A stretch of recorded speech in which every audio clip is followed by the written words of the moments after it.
Mike, I want to start with Jason Witten. The possibility of him, was there a possibility of him coming out of the broadcast booth to play for the Cowboys this year?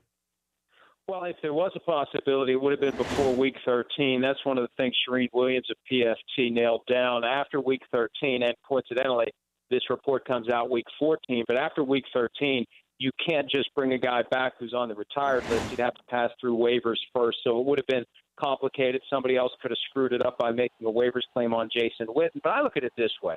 He's working for ESPN. ESPN reports that he was talking to the Cowboys about coming back. Surely there was some conversation with Jason Witten, the ESPN employee, before they went with that report. That would be like me going on Football Night in America saying Tony Dungy's thinking about coming out of retirement to coach the Buccaneers without talking to Dungy before doing it. So I think even though it was denied by the Cowboys very loudly, there had to have been something to it, or it never would have been a report published by ESPN. Yeah, I had heard earlier in the year when, that receiving core was not doing anything, and this is before Amari Cooper, that they were that desperate. They were trying to get somebody who could be a go-to target for Dak Prescott.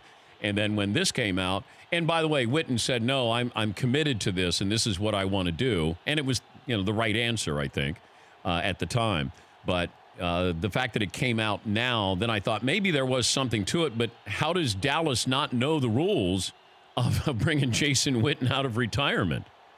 Well, but they could have brought him before Week 13. It would have been very easy. All he has to do is say, I unretire. You send a letter to the commissioner. We went through this with Brett Favre 10 years ago. It's very simple. It's very easy, and the Cowboys would still have him under contract. It's after Week 13 where you can't just automatically do it. And that's why for this to come out Week 14, it's impossible that it's going to happen now. And I think you're right, Dan. They were desperate before they got Amari Cooper, and I criticized them for trading a first-round pick for Amari Cooper, in large part because it's a different Amari Cooper than what we saw in Oakland. So kudos to the Cowboys for coaching this guy up, that he's playing like a guy who would have been worth more than a first-round pick. And I don't know what the Raiders did with Cooper to not press his button to get the kind of performance that we've seen him produce in Dallas. For more Dan Patrick Show, tune to Audience Channel 239 on DirecTV or download the Dan Patrick Show app.